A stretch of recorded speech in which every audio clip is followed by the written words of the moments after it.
très heureux de vous retrouver. Donc, on va voir ce soir un sujet passionnant qui est lié au domaine du temps, ce fameux temps. Et vous allez voir, c'est une loi en fin de compte qu'il vaut mieux connaître pour faire jouer à notre avantage. Parce qu'il y a plein de lois comme ça, si on ne les connaît pas, elles peuvent jouer contre nous et à terme, ça peut être vraiment très désagréable. Alors, pour en venir à notre sujet, ce sujet de Parkinson, alors certains sont peut-être dit Parkinson, ouais, la maladie. Alors non, c'est pas le même. Ce Parkinson, c'est tout simplement la loi de Parkinson. Alors cette loi de Parkinson, c'est vrai qu'elle pourrait filer des tremblements, mais non, c'est pas ça non plus. Elle a été découverte par Cyril Parkinson en 1955. C'est un gars qui a fait une étude sur le temps que les gens mettaient pour accomplir une tâche. Et vous allez voir, c'est super intéressant. Alors pour pas vous dire de bêtises, pour le citer précisément, je vais vous dire exactement ce qu'il disait.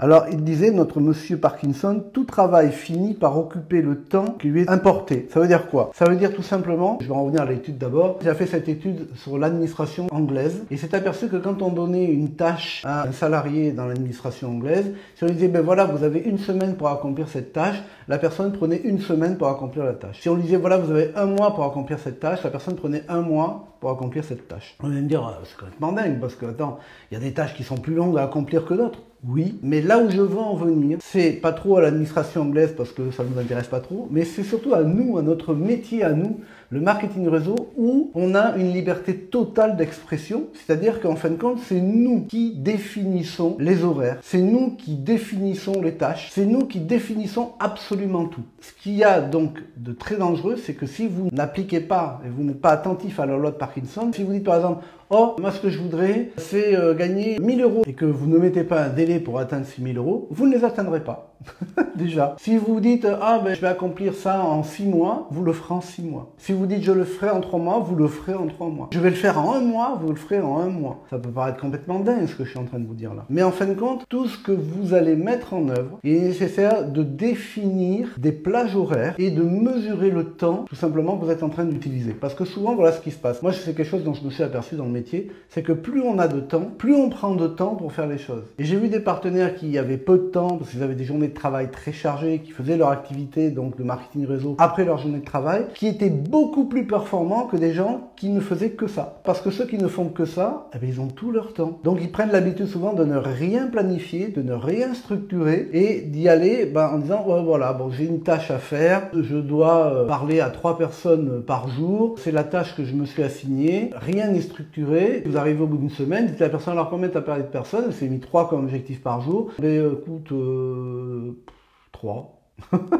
Voilà, elle n'a pas fait les 3 par jour. Ce qui est important, c'est de définir une tâche et de mettre un délai. Et de couper toute source de distraction. Parce qu'on vit une époque où les sources de distraction sont nombreuses. Donc je vais vous donner, moi, ce que je fais à titre d'expérience. Je vais vous partager avec vous mon expérience et vous dire ce que je fais personnellement. J'ai mes tâches qui sont définies. Déjà, la veille. Je sais la veille ce que je vais faire le lendemain. Tout ça, c'est structuré, c'est chronométré, c'est défini par plage horaire. Tâche 1, tâche 2, tâche 3, tâche 4. Tout est défini comme ça. Et j'utilise la méthode Pomodoro. Alors, c'est quoi la méthode Pomodoro? C'est tiré, vous savez, des petites tomates qu'il y avait pour mesurer le temps en cuisine. Et il y a un gars, un jour, qui a eu l'idée, tout simplement, d'utiliser ça pour chronométrer son temps de concentration sur ses tâches. Alors, vous avez des logiciels ainsi de suite. Moi, je le fais avec mon téléphone. Je mets 25 minutes. Je coupe toutes les sources de distraction. C'est-à-dire que mes emails sont coupés. Mon accès Facebook est coupé. Tout est coupé. Il n'y a aucune source de distraction. Je coupe absolument toutes les sources de distraction. Rien ne peut venir me distraire. Et pendant 25 minutes, je suis totalement concentré et uniquement concentré sur la tâche que je me suis allouée. Alors cette tâche peut prendre plus de 25 minutes. Ça peut être une tâche qui vous prend 1 mois et vous allez saucissonner comme ça un petit peu chaque jour. Donc le tout, c'est d'être très constant, très régulier et de véritablement mesurer votre temps. Au bout de 25 minutes, ça sonne. Vous faites une pause de 5 minutes. 5 minutes pendant lesquelles vous n'allez pas regarder sur Facebook ce qui se passe ou si on vous a envoyé un mail. Non. Vous prenez ces 5 minutes pour complètement décompresser. Par exemple, pendant 5 minutes, vous marchez. Vous prenez le temps de marcher. Si vous pouvez sortir, vous n'êtes pas dans un appart, vous sortez. Sinon, vous faites les 100 pas, ou vous allez au balcon, vous regardez la nature. Vraiment, vous sortez complètement. Ça sonne, vous repartez pour 25 minutes. Et vous faites comme ça 3 séries de 25 minutes. Donc 25, 5 minutes de pause. 25, 5 minutes de pause.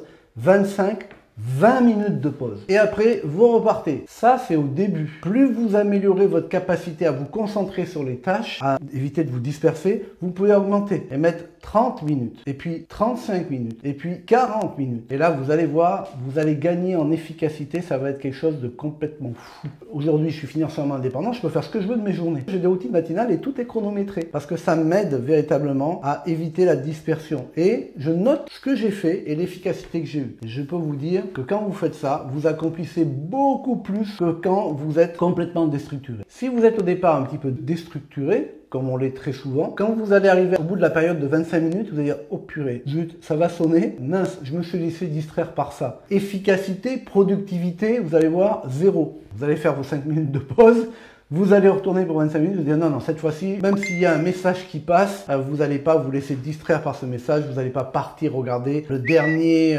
direct sur Facebook ou le dernier post qu'a fait Tartampion. Ça, vous avez défini des plages horaires pour faire ça, pour aller sur Facebook, et pendant les plages horaires, vous avez défini votre tâche, vous ne foutez pas les pieds sur Facebook, vous ne foutez pas les pieds sur vos emails, vous ne foutez pas les pieds sur votre page, vous vous concentrez sur la tâche que vous vous êtes allouée. Pour nous, en fin de compte, qui sommes des libres entrepreneurs, cette loi de Parkinson, elle est super importante pour la bonne et simple raison, c'est que nous avons toujours été habitués à être supervisés. Donc on a structuré notre temps à notre place. Donc le fait de structurer soi-même le temps, c'est quelque chose qui s'apprend. Et si vous associez cette loi avec la méthode Pomodoro, vous allez gagner en efficacité et ça va changer votre activité. Les autres vont vous regarder en disant mais comment tu fais pour faire autant de choses et pour être aussi efficace? C'est tout simplement parce que vous structurez votre temps et vous apprenez à vous concentrer, vous utilisez les outils nécessaires pour ça et vous savez que cette loi qui dit que vous prendrez le temps que vous vous accordez, eh ben vous y êtes très attentif. Donc vous ne faites pas que connaître la loi, vous l'appliquez dans votre quotidien. Voilà, c'est ce que je voulais partager aujourd'hui avec vous. J'espère que ça vous sera utile, que vous le mettrez en application